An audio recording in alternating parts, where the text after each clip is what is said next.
O que a escola nunca te ensinou. Antes de 1900, os edifícios que chamávamos de hospitais não tinham nada a ver com o que conhecemos hoje, nada mesmo. Eram monumentos arquitetônicos, espaços imponentes, ornamentados, engenhosamente projetados do ponto de vista acústico, com tetos abobadados que se erguiam até as alturas, pátios espaçosos e sistemas de sinos tão possantes que se ouviam a quilômetros de distância. E então, no espaço de uma geração, quase todos desapareceram. Não foram renovados, não foram reconvertidos, desapareceram, demolidos, substituídos, apagados, calmamente, sistematicamente e de forma quase universal, em dezenas de países ao mesmo tempo. A explicação oficial diz que foi progresso. Mas quanto mais fundo eu fui, mais essa explicação começou a desmoronar. Comecemos pelo que nos contam. Dizem-nos que os hospitais anteriores a 1900 eram primitivos, perigosos até. Enfermarias caritativas cheias de infecções, onde os pobres iam morrer. Dizem-nos que, à medida que a medicina avançou, esses velhos edifícios foram naturalmente substituídos pelas instituições reluzentes e científicas do século XX. Progresso, evolução. A marcha do pensamento racional a varrer a superstição. É essa a história. Mas eis a primeira anomalia. Se fossem simplesmente edifícios inferiores, a transição teria sido gradual. Regional e irregular. Algumas cidades resistindo mais tempo, outras adaptando-se, outras reconvertendo os espaços. Seria de esperar que algo sobrevivesse. Quase nada sobreviveu. E o que sobreviveu indica que esses velhos edifícios eram muito mais avançados e muito menos infestados de infecções do que nos querem fazer crer. O Hôtel Dieu de Paris, fundado segundo os registros oficiais no século VII, era no século XIX um vasto complexo de traça catedralícia na Ile de la Cité. Corredores arqueados, câmaras interiores de pé direito vertiginoso, uma torre cineira integrada diretamente nas alas de tratamento. Foi demolido e reconstruído em 1878. A estrutura original, desaparecida. O antigo Bethlehem Royal Hospital em Londres, o Bedlam, como lhe chamavam. Um edifício de tal ambição arquitetônica que visitantes de toda a Europa vinham especialmente para percorrer as suas galerias, transferido, reconstruído, a estrutura original reconvertida para outra coisa. O Royal Edinburgh Asylum, o Pennsylvania Hospital na Filadélfia, o Groote Schuur no Cabo, o Hospital de São João no Porto. O padrão repete-se com uma precisão perturbadora em todos os continentes onde a infraestrutura ocidental tinha já firmado raízes em meados de 1800. Não eram pequenas clínicas, não eram modestos edifícios de pedra, eram imensos, ornamentados, sobredimensionados para o uso que nos dizem ter tido. E, eis o mais estranho de tudo, estavam todos equipados com sinos. Sinos grandes. Às vezes vários, torres sineiras construídas diretamente no interior do complexo médico, não numa capela anexa, não num edifício administrativo nas proximidades, mas nas próprias alas de tratamento. Isto levanta uma pergunta simples, mas decisiva. Para que precisaria um edifício concebido exclusivamente para o tratamento dos doentes de um sistema de sinos ressonantes integrado nos espaços de cura? Ninguém parece fazer esta pergunta. Eu comecei a fazê-la. A explicação oficial é que eram simples mecanismos de marcação do tempo, mudanças de turno, horários de refeições, sinais administrativos. Essa explicação satisfez-me até encontrar uma referência num diário de administrador hospitalar de 1847, de uma instituição em Edimburgo, demolida em 1902, os seus registros dispersos por 3 arquivos, nenhum dos quais digitalizado. Um investigador com quem troquei correspondência tinha passado meses a examinar fisicamente esses documentos. A entrada em questão descrevia o calendário de toques dos sinos de uma forma que não correspondia a qualquer função de mudança de turno ou administrativa. Os sinos eram tocados, segundo esse administrador, para os doentes, especificamente para doentes com certas condições, o que hoje chamaríamos de queixas neurológicas, estados de dor crônica, o que à época designava por perturbações nervosas. Os sinos eram tocados perto desses doentes, em momentos específicos, em padrões específicos, e o administrador anotava de forma completamente natural que essa prática tinha produzido resultados que os tratamentos químicos mais recentes não tinham conseguido. Não estava a Neurostats a teorizar, estava a comparar. Isso levanta uma questão simples, mas fundamental. O que estavam esses sinos a fazer, afinal? O padrão repete-se com uma precisão que não passa despercebida. Num registro institucional de 1863 de um hospital em Viena, demolido em 1911, há referências a tratamentos tonais. Num hospital colonial português em Macau, demolido em 1904, registros locais preservados por uma organização missionária católica descrevem grandes vasos ressonantes utilizados no tratamento da febre e do que os documentos chamam perturbações da energia vital. Num hospital de beneficência em Nova Orleans, consumido por um incêndio em 1887, em circunstâncias nunca totalmente esclarecidas, as memórias de uma ex-doente descrevem acordar todas as manhãs ao som dos sinos e notar que a sua recuperação de uma condição que o seu médico dissera ser incurável parecia acelerar a cada dia passado naquela enfermaria. Anedotas, relatos individuais, não são dados, mas eis o mais perturbador. Quando comecei a procurar os próprios sinos, os objetos físicos, deparei com um muro, não com escassez de informação. Um muro. Os sinos de hospitais anteriores a 1900 são quase todos por paradeiro desconhecido. Em muitos casos, os registros de demolição indicam que os sinos foram retirados e vendidos. Vendidos a quem? Sem mais documentação. Noutros casos, e é aqui que a cronologia se torna impossível de ignorar, os sinos estão documentados como tendo sido fundidos, em vagas coordenadas quase coreografadas. A primeira vaga veio com as próprias demolições. Quando os hospitais foram abaixo, os sinos vieram com eles. Alguns foram transferidos, a maioria foi fundida. Alguns foram preservados em museus, despojados do seu contexto original, rotulados simplesmente como sinos de igreja ou sinos cívicos, sem qualquer explicação sobre onde tinham estado pendurados, nem que função tinham servido. A segunda vaga veio durante as guerras mundiais, nas duas. Na Primeira Guerra Mundial, em toda a Grã-Bretanha, França, Bélgica, Estados Unidos e além, os cidadãos foram incentivados, por vezes legalmente obrigados, a entregar objetos de metal para o esforço de guerra. Os sinos foram especificamente visados. Milhares de sinos grandes, ressonantes, de baixa frequência, foram recolhidos e fundidos para munições e material industrial. O registro oficial enquadra isso como um problema de recursos, uma escassez de metal, uma necessidade de guerra. Mas atentemos no momento. Na década de 1910, a maioria das instituições médicas anteriores a 1900 já tinha sido demolida ou amplamente reconstruída. Os seus sinos já tinham desaparecido ou sido retirados.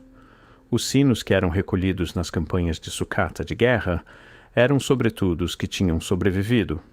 Os sinos ainda pendurados em torres municipais, em edifícios cívicos, nas carcaças de instituições que os tinham outrora utilizado para fins que iam além de simples marcação de horas. Os indícios apontam para que algo muito maior estava a ser silenciosamente concluído. E é aqui que se torna impossível fechar os olhos.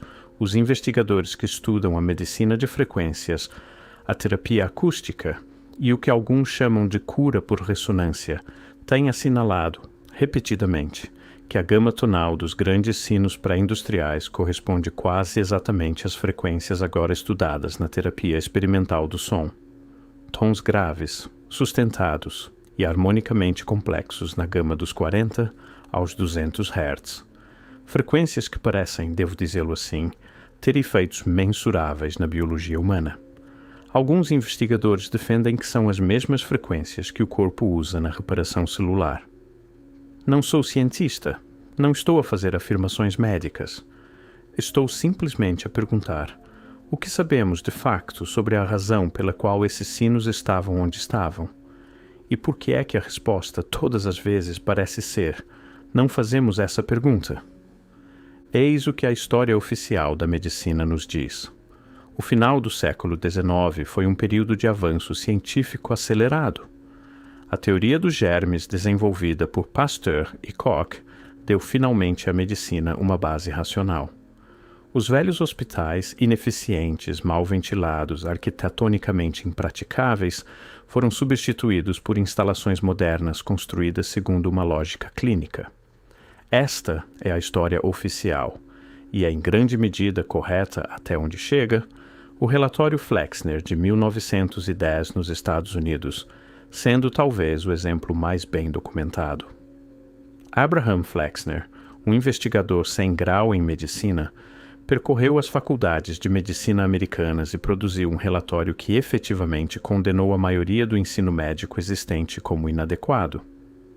O resultado foi o encerramento de mais de metade das faculdades de medicina americanas numa década. Não algumas, não poucas, mais de metade. As que sobreviveram eram aquelas alinhadas com o que hoje chamamos o modelo farmacêutico industrial: tratamento por intervenção química, diagnóstico por marcadores biológicos mensuráveis, protocolos padronizados, licenciamento institucional. As que fecharam eram desproporcionalmente aquelas que ensinavam medicina botânica, homeopatia, hidroterapia e eletroterapia. E aqui está algo que não consta dos manuais. Muitas das tradições de cura que foram deslocadas neste período tinham uma coisa em comum, que nada tem a ver com a sua eficácia e tudo a ver com a sua economia. Eram difíceis de monopolizar. Um remédio botânico cultivado numa horta, um tratamento hídrico administrado num banho, uma frequência aplicada através de um instrumento ressonante. Estes não são produtos que se possam patentear. Isso faz-me voltar repetidamente a uma pergunta: o deslocamento destas práticas foi primariamente uma revolução científica ou foi uma revolução econômica com uma máscara científica? Não estou a responder. Estou a perguntar. Deixem-me descrever o problema da coordenação com toda a clareza, porque acho que merece ser enunciado por si mesmo. Para que a demolição e substituição simultâneas das instituições de saúde pré-1900 em todo o mundo se explique por um progresso histórico orgânico, seria necessário que várias coisas fossem verdadeiras ao mesmo tempo. Seria necessário que médicos em Paris, Londres, Berlim, Viena, Nova York, Buenos Aires, Sydney e Bombaim tivessem chegado de forma independente às mesmas conclusões sobre a inadequação das suas instituições existentes, mais ou menos ao mesmo tempo. Seria necessário que governos locais em sistemas políticos concorrentes, monarquias constitucionais, repúblicas, colônias, democracias emergentes, tivessem alocado recursos para a substituição no mesmo calendário, cada um por conta própria. Seria necessário que as características arquitetônicas dos velhos edifícios, os pés direitos, as propriedades acústicas, os sistemas de sinos, fossem independentemente julgadas irrelevantes e indignas de preservação em todos esses contextos. E seria necessário que tudo isso tivesse acontecido sem deixar um documento coordenador, sem um organismo central, sem uma conferência, um manifesto, um acordo registrado. A história oficial diz: sim, tudo isso aconteceu, independentemente, porque as ideias eram simplesmente corretas e as ideias corretas propagam-se. Os indícios sugerem que algo muito maior pode ter estado em jogo, porque as ideias não se limitaram a propagar-se, propagaram-se com financiamento.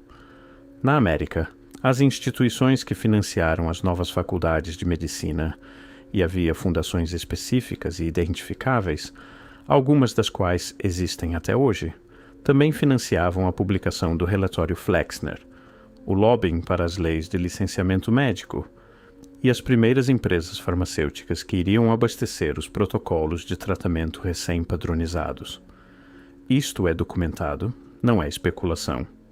O que é especulação, e quero ser claro quanto a isso, é a questão de saber se esta coordenação se estendeu para trás, até a demolição dos edifícios que precederam as novas instituições.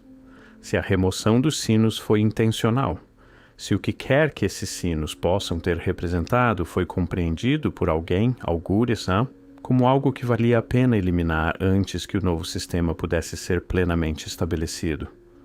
Não consigo provar isso, mas posso apontar para o padrão. O padrão repete-se com uma precisão perturbadora em todos os continentes, na mesma janela estreita de tempo, visando os mesmos tipos de estruturas, os mesmos tipos de praticantes, os mesmos tipos de instrumentos. Isso não é coincidência.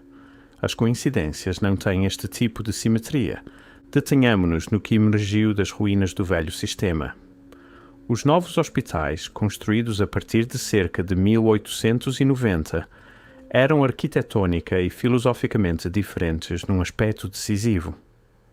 Não foram concebidos em torno do ambiente do doente, foram concebidos em torno da administração de substâncias.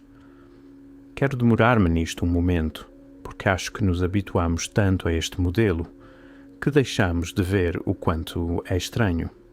O hospital pré-industrial era, em muitos casos documentados, uma máquina ambiental.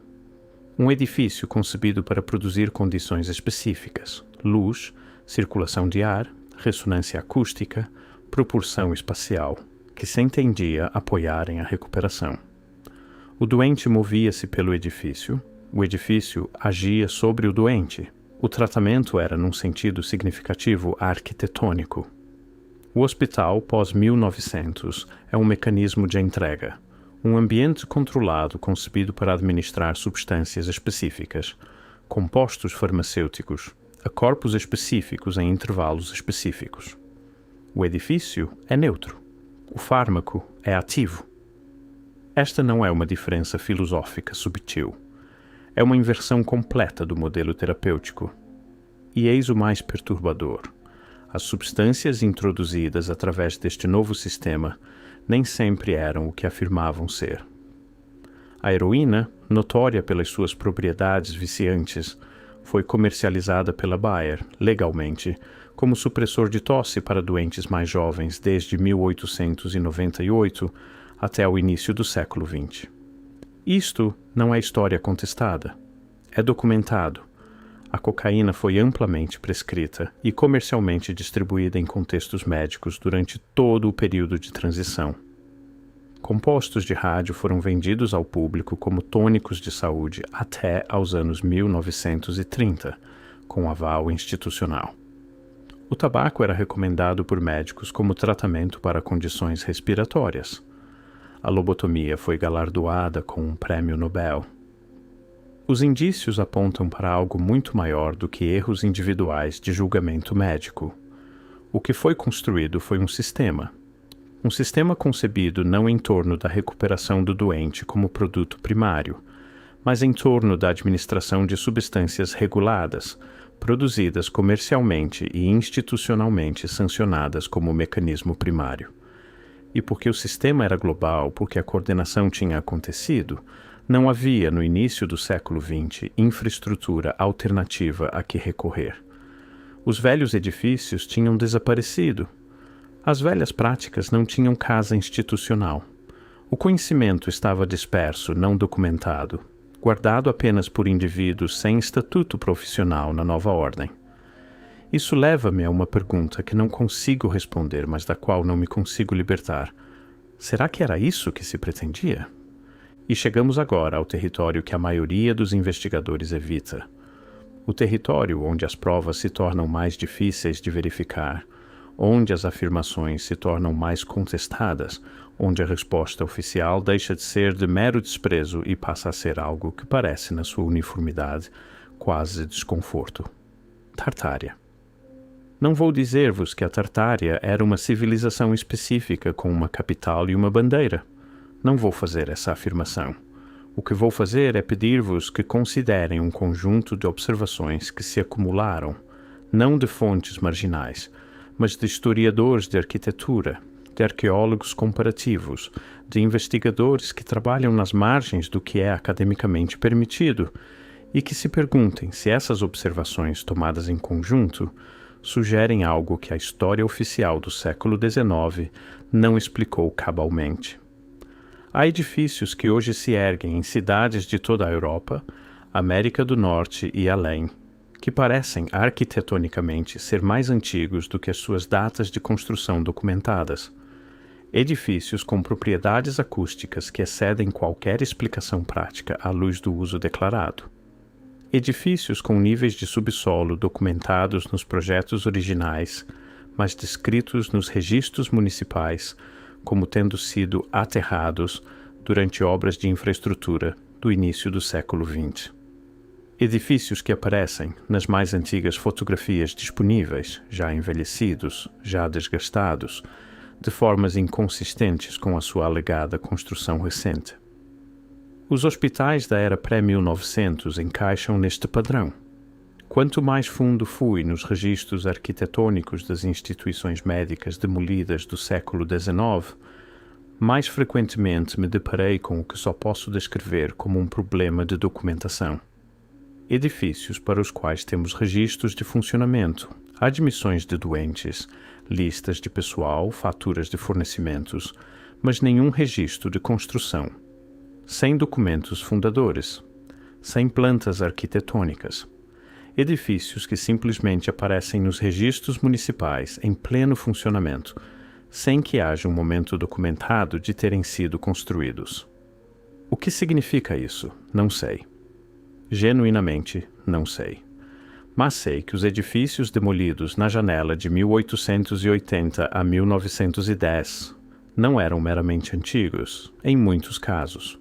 Eram anomalamente antigos e estavam equipados com sistemas acústicos, redes ressonantes de sinos, características arquitetônicas concebidas para manipular o som e a frequência em espaços fechados, que não aparecem em nenhum manual médico de qualquer período, que não aparecem em nenhuma tradição médica formal que eu tenha conseguido identificar.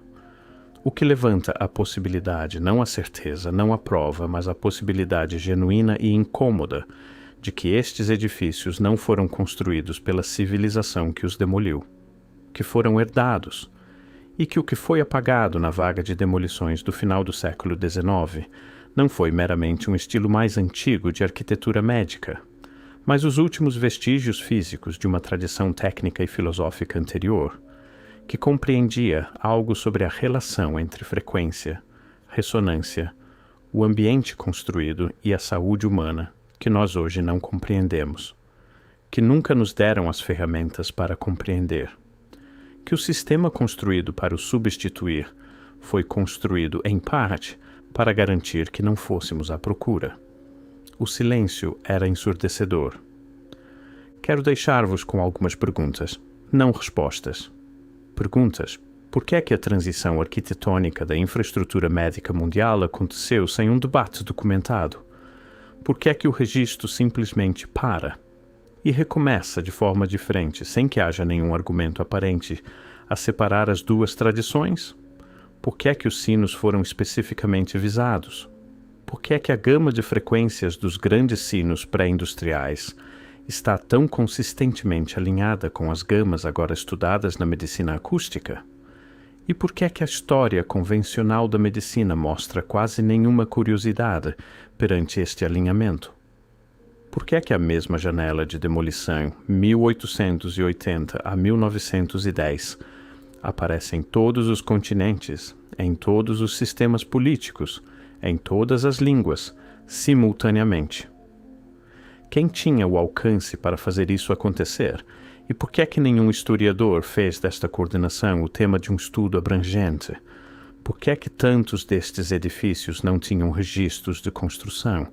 Por que é que as mais antigas fotografias mostram tantas vezes já envelhecidos, já assentados na terra, já antigos de formas que as suas datas oficiais não conseguem explicar?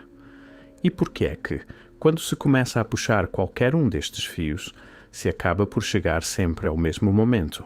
A mesma janela de 30 anos, o mesmo apagamento silencioso, global e coordenado, uma e outra vez? Quem vê isto não consegue mais deixar de ver.